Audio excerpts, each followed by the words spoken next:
for that. And just a reminder to all our viewers on the big conversation tonight that we are focusing on two big topics in the field of education, and that is the funding, particularly of higher education. We will also be getting to CBC, that's basic education, in just a moment as well.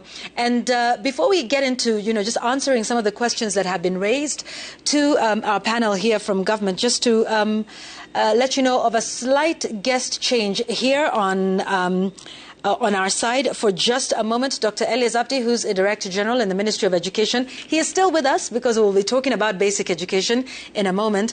But just for the purposes of answering the questions regarding university funding, he is now replaced by Charles Ringere, who's the CEO of the Higher Education Loans Board. And that is why, Lincoln, we have some, great follow-up questions that I'm sure they're waiting to answer.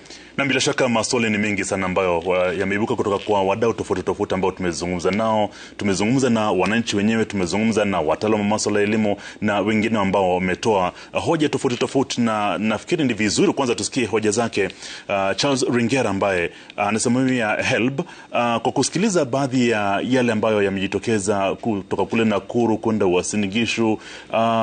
Unapata kwamba wengi wa Kenya wanaamini kwamba elimu ni ya watu walio na pesa zaidi. Tuna muda wa siku 19 bwana Ringere kabla ya wanafunzi waingia katika vyuo vikuu. HELB imejipanga vipi kuweza kuwasaidia wale ambao wanateta kwamba hawana uwezo kuendeleza masomo yao?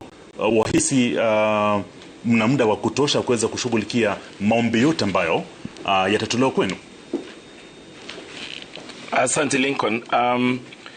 Kwanza wacha nianze kusema ya kwamba shirika la mkopo la bodi ya HELB tumejizatiti vilivyo kuweka mikakati ambayo wale wanaomba ile maombi wataweza kufanya application ile, na vile tutaweza kuiprocess na zile siku zimebaki.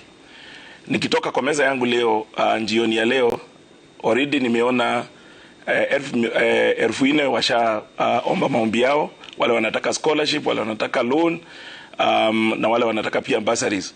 Kwa hivyo muda sio shinda, sababu hii ni teknolojia ambayo ina process, na ile teknolojia validation ile tunafanya kulingana tukitumia ile inaitwa artificial intelligence.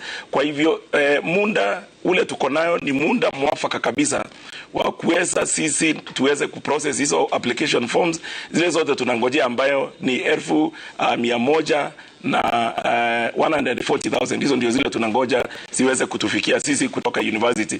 Pande ya TVET tunangojea 1,125 hivi, na tunajua sio watu wote wataweza kuomba.